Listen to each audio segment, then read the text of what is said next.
El hilo de la cometa, el podcast del cierre digital con Juan Luis Galiacho. Hola, ¿qué tal?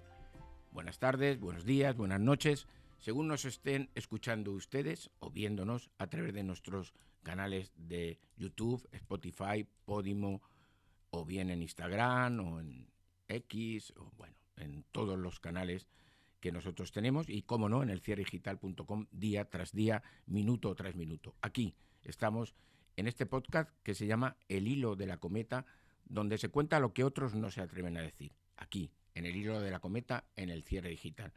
Y esta semana le voy a hablar de algo más curioso, más simbólico, y voy a dejar apartado lo que es el IBEX 35. No porque no haya noticias, como ustedes ven y leen en el cierre digital, pues venimos contando cómo el poder extranjero está dominando la bolsa española, cómo prácticamente los grandes valores están bajo el poder de los fondos soberanos de Arabia o bien también a través de fondos de países como Noruega, Estados Unidos, donde dominan prácticamente los valores del IBEX 35. Pero bueno, eso se lo voy a contar el próximo día.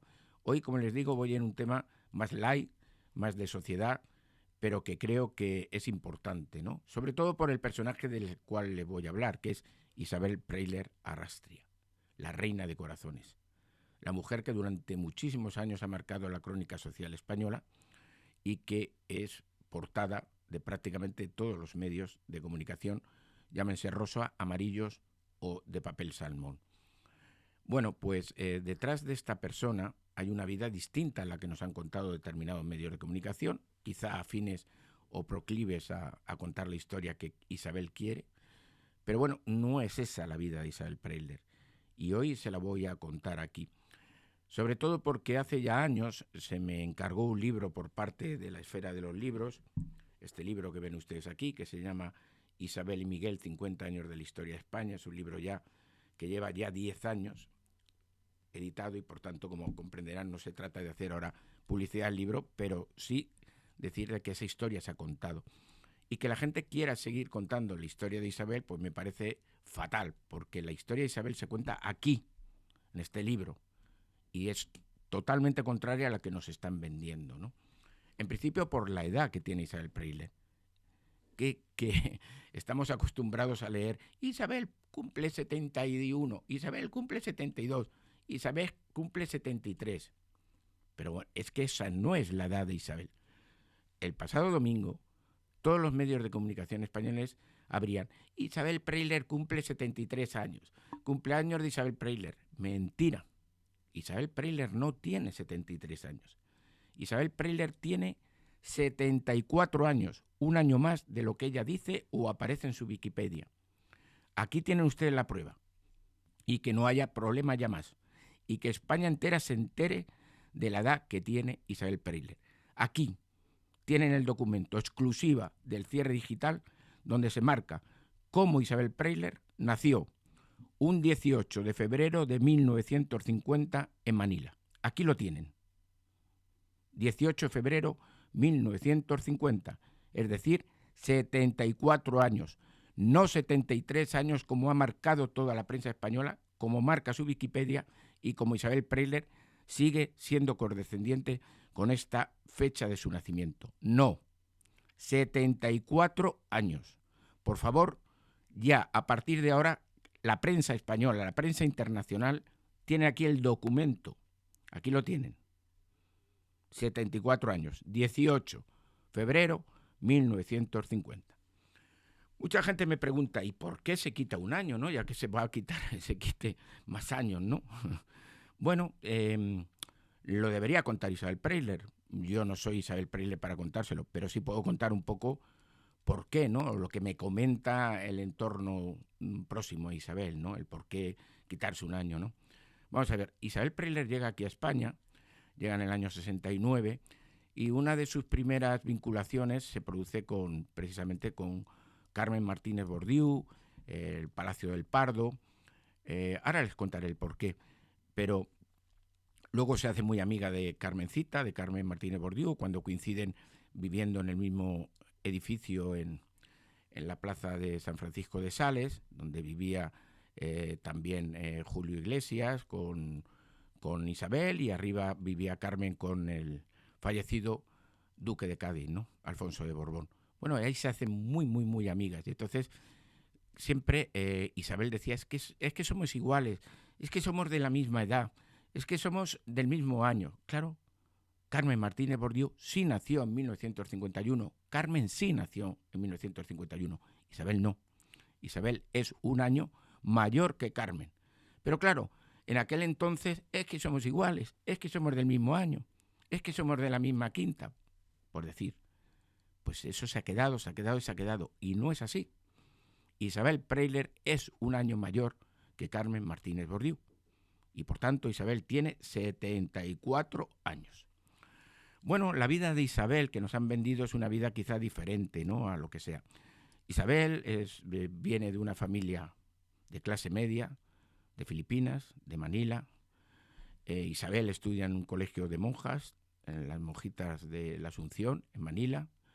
Allí incluso hace su primer papel haciendo a la Virgen María, interpretando a la Virgen María, ella muy religiosa. Su madre, Betty Arrastria, que ha sido el gran sustento de su vida, es una mujer muy religiosa, o ha sido muy religiosa hasta su muerte.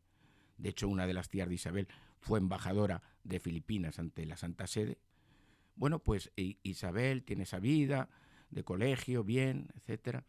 Pero la familia en sí, pues es una familia complicada en cuanto a sus hermanos. Y también Isabel empieza a frecuentar ambientes complicados en esa Manila, ¿no?, donde Isabel ya deslumbra por su belleza y empieza a tener novietes que no gustan a la familia de Isabel, ni a su padre ni a su madre. Entonces Isabel, bueno, la familia decide que ante la situación de varios de sus hermanos, su hermano Charlie, fichado por el FBI, por las autoridades americanas, por temas de violencia, presunto asesinato, toxicómano, su otro hermano Enrique, que fallece en circunstancias extrañísimas en Hong Kong dentro de una bañera, su primo vinculado aquí en España al crimen de Belete. Bueno, son pequeños antecedentes que hacen que la familia decida traerse a Isabel aquí a España, ¿no? Y entonces Isabel se viene aquí a España con 19 años, 50, llega a España en el 69. ¿Y dónde va a venir? Pues viene precisamente a casa de su tía, a casa de su tía Tessie, que es hermana de su madre. Tessie, la hermana de Isabel, se había fugado de Filipinas porque había tenido un rollete con un embajador, con un diplomático filipino, y se habían venido para Madrid huyendo precisamente en esa sociedad filipina conservadora porque el embajador estaba casado. Y Tessie mantenía este romance con esta persona. Se vienen para Madrid y se sitúan en lo que era entonces el Paseo del Generalísimo, la Avenida del Generalísimo, hoy Paseo de la Castellana. Muy próximo al Estadio Santiago Bernabéu tenían la casa tía Tessie y su ya marido. Y Isabel se viene a vivir ahí con ellos. Primeramente le ponen a estudiar en el Colegio de las Teresianas de Velázquez. Y bueno, pues Isabel a hacer secretariado, bueno, cositas de esas que podría hacer Isabel, pero ni siquiera las termina, ¿no? Y entonces, bueno, Isabel empieza a deslumbrar en la sociedad madrileña porque tiene un padrino de excepción. ¿Saben ustedes quién? Sáenz de Vicuña. ¿Saben ustedes quién es? El dueño de la Coca-Cola. Con eso le estoy diciendo todo. Y Sáenz de Vicuña tenía gran penetración en el Palacio del Pardo. Y Isabel empieza a hacer desfiles, y desfila aquí, y desfila al lado de Carmencita. Y es portada entonces ya, en ese año 69, del diario Ya, donde aparece un texto, lo tienen ustedes en el libro, y también en el Cierre Digital, donde aparece: desfila junto a Carmen Martínez Bordiú una bella filipina, porque no sabían ni el nombre que tenía Isabel. Isabel Preisler Arrastria, pero ponen una bella filipina. Bueno, pues a partir de ahí esa bella filipina penetra gracias a este intermediario, por decirlo así, pero que era el todopoderoso Sáenz de Vicuña, vinculado con el club de golf más importante de Madrid. Y bueno, Isabel penetra y en una de las fiestas Julio Iglesias se dice a Julito Ayesa en Relaciones Públicas: esa debe ser mi mujer. Y le señala, entonces Julio Iglesias estaba de noviazgo, por decir así, con la célebre Gwendolyn, la de la canción Gwendolyn, Jane Carrington. Y entonces deja a Jane Carrington, a Gwendolyn, y se va detrás de Isabel. Tanto es así que Julio Iglesias, saben ustedes que veraneaba en Peñíscola, cambia de veraneo y se va a Marbella, donde estaba Isabel ese verano de 1969-70. Bueno, así comienza ese amor entre Julio Iglesias e Isabel. Como eran muy conservadores, a Isabel no le dejaban salir a la calle, prácticamente sola. Entonces, con Julio tampoco le dejaban, porque en esa sociedad ver a esta chica con eso, sin ser novios, pues no. Y entonces Julio llevaba de escopeta en varias ocasiones a sus grandes amigos, Pedro de Felipe, jugador del Real Madrid, y Alfredo Fraile, su manager. Eran las escopetas que llevaba. Y en un momento determinado Julio decide dar el paso y decide que quiere ser novio de Isabel Preisler. ¿Y saben dónde se lo dice?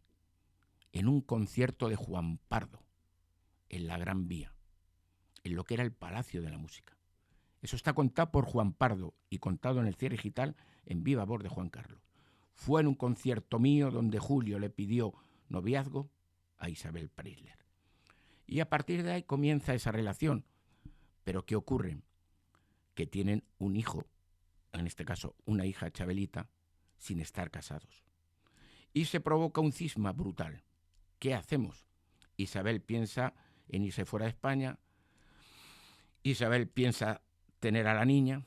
Pero claro, Julio Iglesias ya era el dios de España. Había ganado el Festival de Benidorm, había actuado ya en Eurovisión, y el régimen era el cantante del régimen. Entonces había que tomar una solución para saber qué hacer. Y entonces cuando Julio Iglesias consulta con sus padres, con el doctor Iglesias, y entonces le dice el doctor Iglesias, no, hijo, a esto hay que dar el paso para adelante y tenerlo bueno. Y entonces rápidamente se hace una boda en pleno enero, en Illescas, con el frío que hace allí en Toledo en enero, pero claro, había que casarlos, porque la niña ya estaba de camino. Todo esto se organiza con Jaime Peñafiel, entonces director de la revista Hola, etcétera, bueno, todo lo que eran los periodistas de entonces, para intentar silenciar el por qué Julio se casaba de golpe con esta filipina que no conocía prácticamente nadie dentro de la sociedad española, y solo tienen que ver lo que eran los titulares. Claro, había que casarlos. Isabel ya estaba embarazada de Chabeli. Vale, los casan en enero, en Toledo, en Illescas, en lo que era una sala que tenía el restaurador José Luis, allí en la zona, y allí se produce esta boda sorpresa, porque nadie sabía quién era Isabel, y menos que cómo Julio se casa con tanta rapidez cuando era el galán y que siempre ha presumido toda su vida de tener cientos y cientos de mujeres al lado.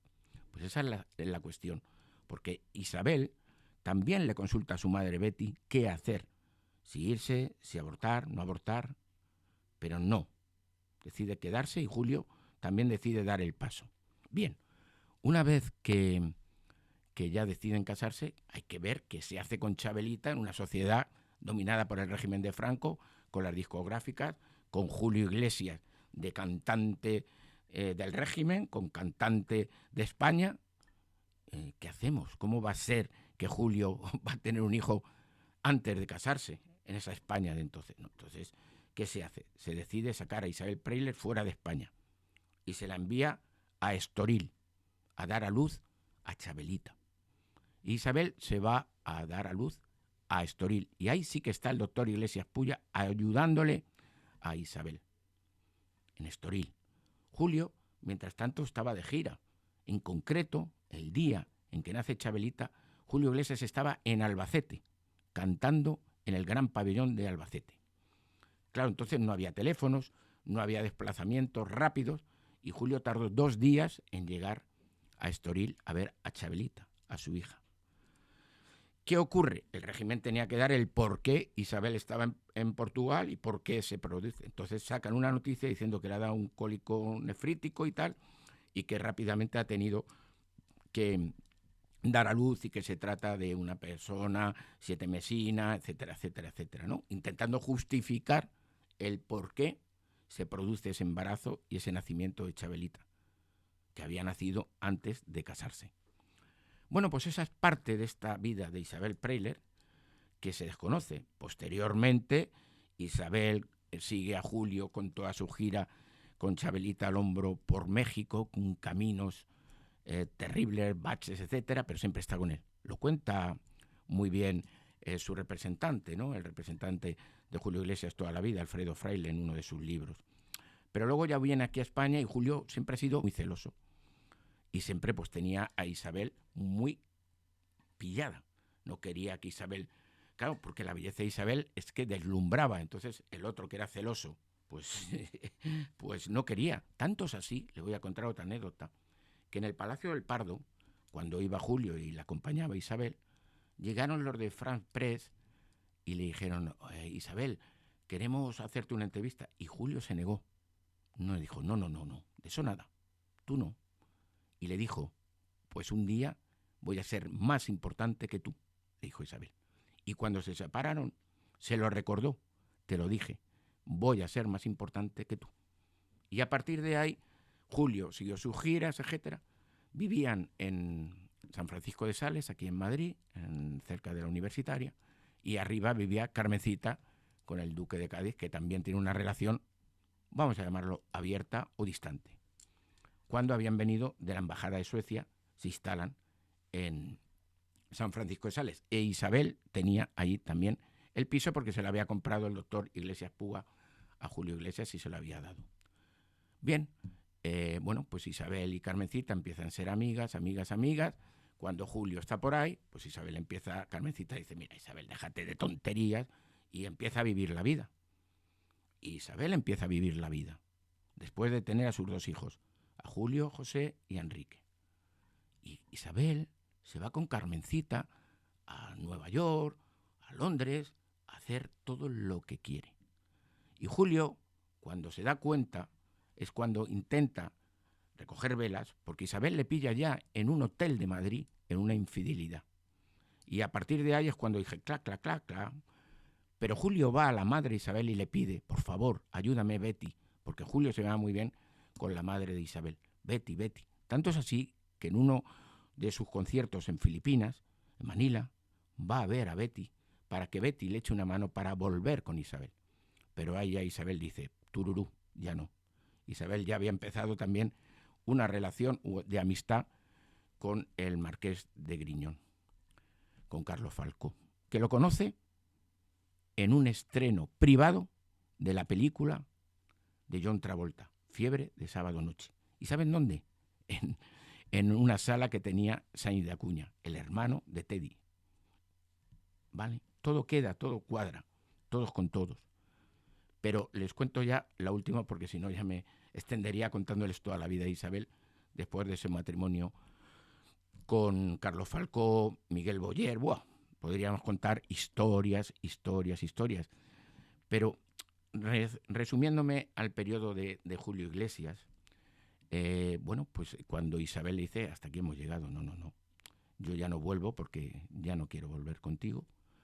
Y bueno, y Julio pues se lo tiene que comer, y es cuando haces las célebres canciones, El amor de mi vida, bueno, todo es mío, etcétera. Letras que hoy en día no podrían existir, algunas de ellas hechas por el grandísimo Manuel Alejandro, que ha cumplido esta semana 91 años. Venga por aquí el fuerte abrazo a uno de los grandes maestros de la música española, el maestro Alejandro. Bueno, pues cuando rompe con Julio, se va con el marqués de Griñón. Bueno, sería una vida que está todo contado. Por eso les digo que no hay nada, ya partiendo de la edad. Si fallamos en la edad, ¿qué contamos después? Ya partimos de que su nacimiento es erróneo en la edad, 74 años, no 73. Pues toda la vida es una vida quizá manipulada, quizá llevada por una prensa condescendiente con ella, pero hay muchísimas cosas detrás. Y les cuento esto último ya, porque si no les aburriría, aunque son muchas anécdotas que podría contar. Cuando se reúne con Boyer, cuando está con Boyer, que sería, bueno, eso para contar otro capítulo otro día, se van a París. ¿Saben por qué? Porque Carmencita le servía de tapadera a Isabel para fugarse. Carmencita se había fugado ya, había dejado a al duque de Cádiz y se había ido con el antiguario Jean-Marie Rossi. Y vivían allí. Y entonces Isabel le decía al marqués, no, que me voy, porque voy a aprender francés. Y voy a ver a Carmencita y a comprar. No. Isabel se iba a París y llegaba Miguel Boyer. ¿Y saben ustedes una anécdota? El célebre ministro socialista de Exteriores, el señor Morán, que era un cachondo mental, una vez que llega a París con el avión oficial, mira a derecha e izquierda y le dice, ¿ha venido ya la China? La China era Isabel, como se le conocía en el Consejo de Ministros de Felipe González, puesto por Alfonso Guerra, que era el gran enemigo de Boyer. ¿Ha llegado ya la China? Y miraba para tal, porque ahí era donde se refugiaban. ¿Y saben ustedes lo que hacía Boyer? Ponía un seudónimo, como el rey Juan Carlos también tenía su sinónimo de su majestad el rey, ¿vale? Pues, aquí Boyer tenía otro, y se llamaba señor García. Y con el señor García era con el que Isabel estaba en París. Con el señor García era con el que visitaba los hoteles de París. Con el señor García era con el que iba a los restaurantes mejores de París, desde Massim hasta donde ustedes quieran. Esa es la vida de Isabel, que podríamos contar miles y miles y miles de anécdotas. O cuando Isabel se va con Miguel a un sitio aquí a las afueras de Madrid, a la sierra, y entonces empiezan a llegar todas. ¡Sí, es la Preile! ¡Es la Preile! ¡Es la Preile! Y dijo Boyer, hasta aquí hemos llegado. De aquí salimos fuera. De aquí nos vamos. Bueno, pues estos son muchas anécdotas que les podría contar de la vida. Pero lo fundamental, la edad de Isabel Preisler.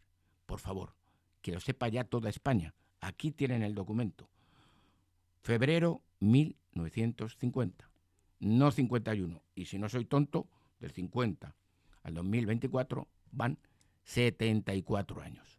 Pues aquí nos veremos otra semana más en el podcast del Hilo de la Cometa, en el Cierre Digital, en los canales de siempre, YouTube, Spotify, Podimo y luego también en Instagram, en X, etcétera, etcétera. Aquí, en el Hilo de la Cometa, en ese podcast que cuenta lo que otros no se atreven a decir ni a contar, aquí en el cierredigital.com.